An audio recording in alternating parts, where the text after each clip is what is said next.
Assalamualaikum warahmatullahi wabarakatuh. Hai Sobat Kicau Mania, Kacer Mania di seluruh Nusantara, kita berjumpa lagi. Terima kasih untuk teman-teman yang sudah setia selalu menyimak pembahasan video-video dari saya tentang seputar rawatan dan masalah yang terjadi pada seekor kacer. Saya doakan semoga teman-teman selalu sehat, sukses dan bahagia, tidak kurang suatu apa. Amin ya robbal alamin. Oke teman-teman, pada kesempatan kali ini saya ingin mencoba membahas mengenai kacer ngeruji. Nah, nanti saya akan tunjukkan beberapa cuplikan video yang emang ada kaitan atau hubungannya dengan kacer ngeruji ini. Karena menurut saya kacer ngeruji ini pemahamannya artinya itu ada beberapa penunjukan dan beberapa penyebab, dan pastinya solusinya juga berbeda teman-teman. Nah, untuk teman-teman ingin tahu informasinya, yuk silahkan simak saja pembahasan video kali ini sampai habis. Oke Sobat Kicau Mania, di pembahasan kali ini saya ingin mencoba membahas mengenai kacer ngeruji. Karena kenapa saya mengambil topik ini? Karena saya lihat di beberapa komentar di fanspage saya maupun di YouTube saya itu pembahasannya ini muncul ketika saya melihat banyak yang bertanya mengenai kacer ngeruji, dan saya anggap masih banyak teman-teman, maaf ya, masih banyak teman-teman yang emang belum memahaminya kacer yang ngeruji ini. Jadi beberapa penunjukan kacer ngeruji ini pemahamannya itu berbeda-beda. Nah, di sini saya akan mencoba menjelaskan menurut pemahaman saya, menurut pengalaman saya. Artinya di sini nanti kacer ngeruji ini akan saya bedakan menurut penyebabnya, dan juga nanti saya akan bedakan untuk solusinya teman-teman. Nah, langsung aja ke topik pembahasan, tidak perlu lama-lama ya. Jadi kacer ngeruji di sini menurut pemahaman saya, menurut pengalaman saya teman-teman, itu terbagi menjadi 3. Yang pertama itu kacer ngeruji itu penamaannya itu ngeban atau dia mental. Nah, artinya ngeban atau mental di sini dia cepat teman-teman, tidak dia nangkring dulu apa dia nempel dulu di ruji atau jari-jari sangkar ya, dia langsung cepat. Nah, seperti itu. Nah, penunjukan yang kedua kacer ngeruji di sini adalah ketika kacer pas pada saat digantangkan itu nemplok. Nah, begitu nemplok ini ada yang bunyi, ada yang nggak bunyi ya teman-teman ya.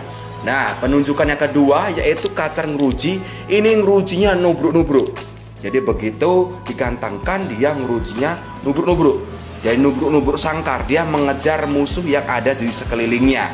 Begitu teman-teman. Nah, itu beberapa penunjukan kacer ngeruji ya teman-teman. Nah, di sini saya tugasnya yaitu berbagi pengalaman ke teman-teman tentang beberapa penunjukan ini, tentang kacer ngeruji ini, kira-kira penyebabnya apa. Dan ternyata untuk penyebab kacer ngeruji ini yang tadi saya sudah bedakan ada 3 tadi, itu penyebabnya berbeda-beda teman-teman, dan pastinya solusinya juga berbeda-beda gitu teman-teman. Oke, jadi penunjukan kacer ngeruji yang pertama yaitu dia ngeban atau dia ngedinding dengan cepat ya.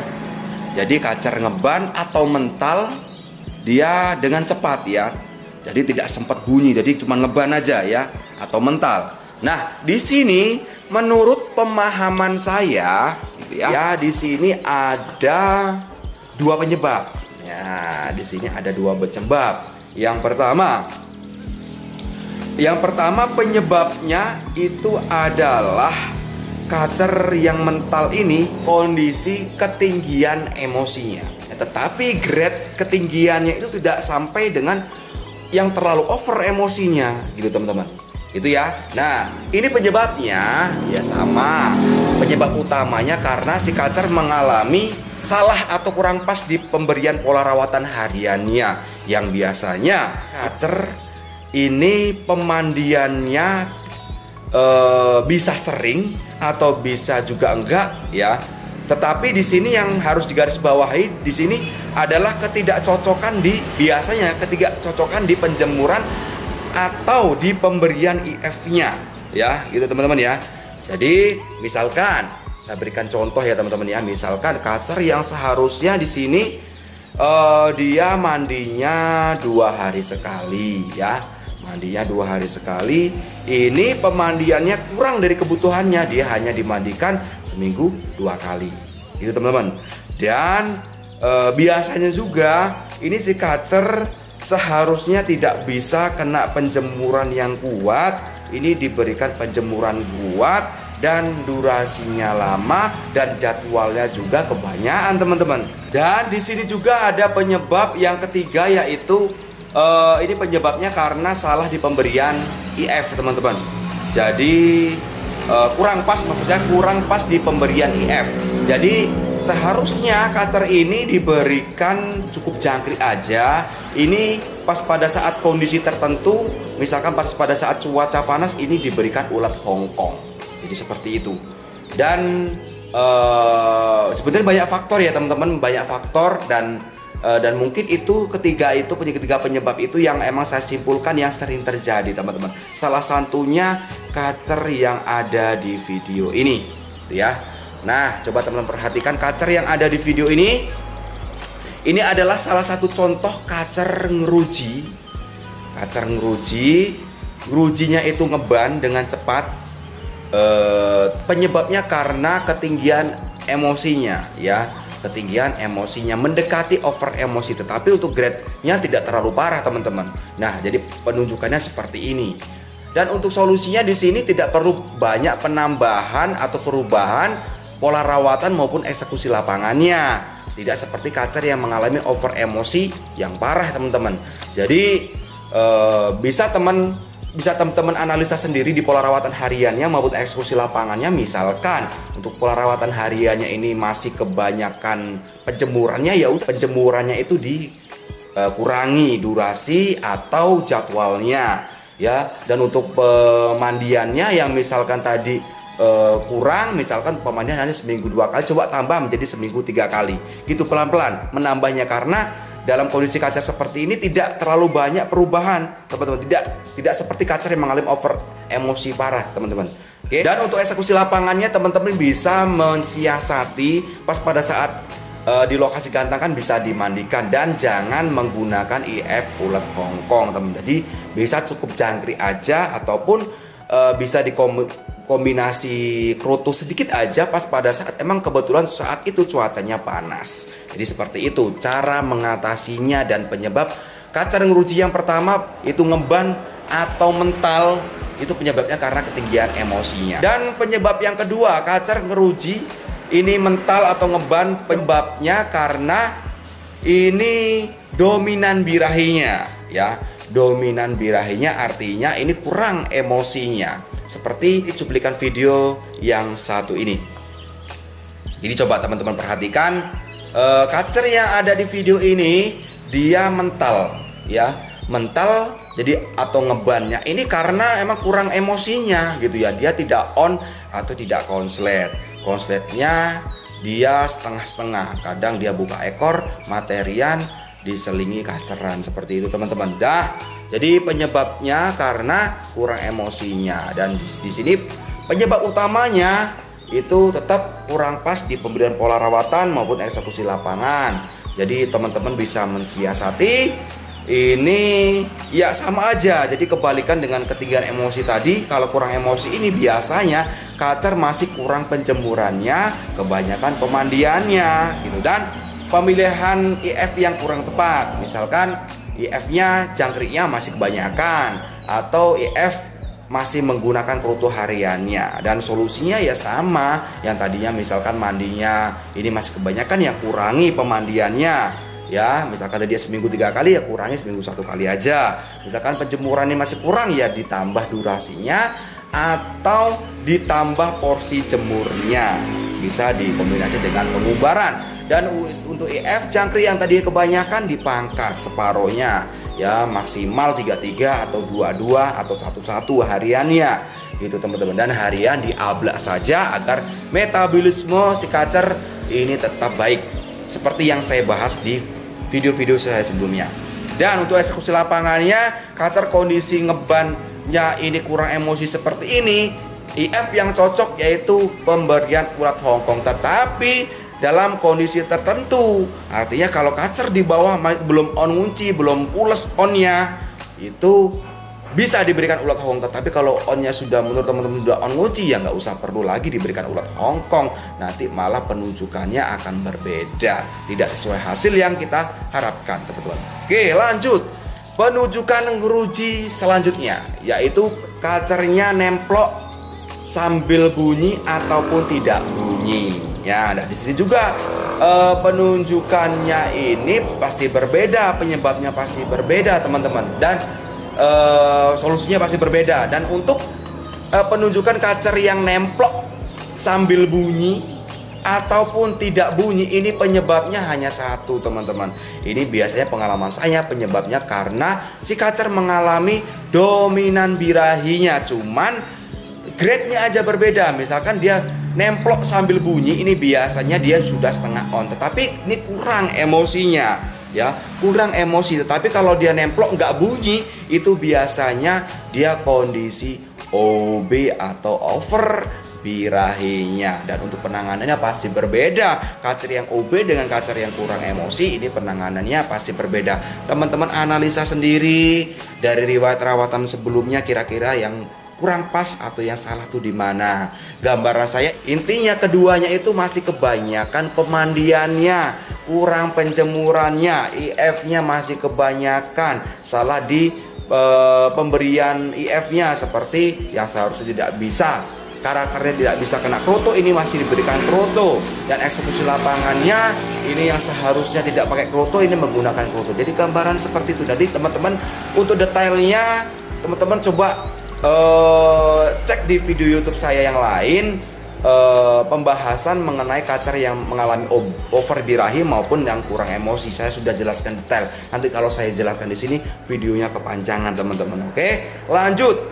Untuk penunjukan kacer ngeruji yang ketiga yaitu kacer yang pas pada saat digantangkan itu nubruk-nubruk, teman-teman. Dia nubruk-nubruk. Dia penunjukannya di sini nubruk-nubruknya mirip. Ya, kadang kita bisa terkecoh kalau tidak kita pahami benar-benar, kita tidak paham ya teman-teman ya, karena ini penunjukannya mirip sekali kacer yang pas pada saat digantangkan dia ngerujinya nubruk-nubruk ya. Nah penyebabnya tetap sama, ini karena kondisinya ini dominan ketinggian emosinya atau over emosi. Dan yang kedua itu penyebabnya karena over birahi. Dan kacer yang mengalami over birahi, kacer yang mengalami over emosi di sini, ini penunjukannya mirip-mirip, teman-teman. Ya, ada salah satu karakter yang pas pada saat dia kondisinya ini kan kondisinya over emosinya, tenaganya 0, lalu kondisinya over birahi juga tenaganya 0, dia penunjukannya mirip-mirip, cuman yang membedakan di sini yang saya pahami pas pada saat kondisi over emosi di sini biasanya kacer dia bongkar materi. Yang over emosi bongkar materi, full menyerang sambil bongkar materi ya teman-teman ya.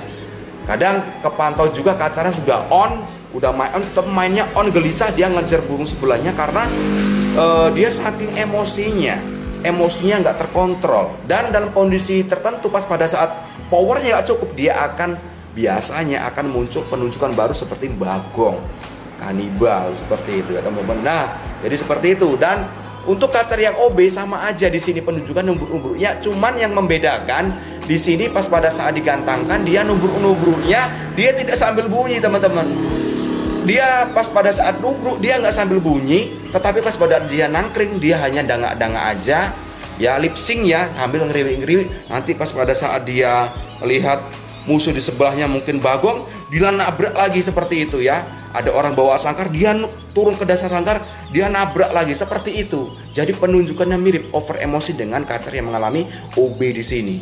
Ya, yang membedakan hanya itu tadi, bongkar materi ataupun tidak. Seperti kacer yang ada di video ini adalah penunjukan kacer yang mengalami over emosi. Nah, seperti ini penunjukannya. Dan untuk kacer yang mengalami OB seperti ini, teman-teman. Gambaran saya ya. Ini penunjukan dia nubruknya dia nggak sambil bunyi teman-teman ya. Dan untuk penyebab utamanya sama, untuk over emosi itu sama aja intinya ya. Cuman teman-teman nanti pilah-pilah aja mengenai grade-nya, grade pola rawatannya. Kalau yang memang kondisi over emosi ini tingkatnya parah teman-teman. Kalau teman-teman bisa memahami, ini biasanya yang over emosi ini biasanya over di penjemurannya, tidak imbang dengan pemandiannya. Jadi seperti itu. Dan untuk OB sama kebalikannya, tidak imbang antara pemandian dan penjemuran. Kebanyakan pemandiannya terlalu banyak, terlalu over pemandiannya, dan penjemurannya ini tidak pernah diberikan. Intinya salah total di pemberian pola rawatan hariannya. Untuk solusinya itu tadi, misalkan mandinya kebanyakan, untuk yang OB mandinya kebanyakan, ya udah mandinya perlu dirubah total, di mandinya dijarangin seminggu 1 atau 2 kali, penjemurannya dikencengin, sekuat kacernya bisa diimbangi dengan pengumbaran, EF-nya minim aja sampai 0 EF, harian abla, seperti itu sama aja pengkondisiannya untuk perawatan hariannya. Dan untuk yang over emosi ini dirubah total juga, misalkan penjemurannya kebanyakan diberikan pengumbaran stop, yang penjemurannya kebanyakan di stop juga penjemurannya sementara waktu karena memang belum tahu karakternya. Dan untuk yang emang pemandiannya kurang, berikan pemandian sering, misalkan 2 hari sekali atau sampai tiap hari. Berikan pemandian tiap pagi aja dulu karena emang belum tahu karakter sesungguhnya teman-teman. Jadi solusinya seperti itu. Jadi di sini saya simpulkan beberapa penunjukan kacer pas pada saat digantangkan, kadang yang kita bikin pusing, kadang kita bikin bertanya-tanya kira-kira ini penyebabnya apa. Intinya beda karakter kacer satu dengan yang lainnya itu akan beda cara menunjukkannya, walaupun itu penyebab utamanya sama teman-teman. Jadi belum tentu kacer yang mengalami OB itu selalu nubruk-nubruk, tidak. Ada kadang ya dia cuman gaya-gaya aja, lip sync seperti itu. Dia tidak selalu nubruk-nubruk teman-teman. Jadi itu tadi, penyebabnya sama tapi beda cara untuk menunjukkannya. Apalagi penyebabnya beda, ya pasti beda cara menunjukkannya gitu teman-teman. Jadi seperti itu kesimpulan dari saya. Jadi teman-teman tetap harus selalu mengamati gerak-gerik harian kacernya. Disitulah kita akan belajar memahami beribu-ribu karakter kacer yang emang menurut kita misteri gitu ya teman-teman. Tetapi saya yakin teman-teman akan lebih bisa memahami lagi. Yang penting teman-teman bisa konsisten merawat kacernya masing-masing di rumah. Jangan pernah menyerah, karena yakin kacer walaupun yang emang lagi bermasalah pasti ada jalan keluarnya teman-teman. Oke, mungkin itu saja pembahasan kali ini mengenai kacer geruji. Semoga pembahasan kali ini bermanfaat. Sampai berjumpa lagi di pembahasan berikutnya, masih tentang seputar rawatan dan masalah yang terjadi pada seekor kacer. Salam kicau mania, salam sukses untuk kita semua. Wassalamualaikum warahmatullahi wabarakatuh.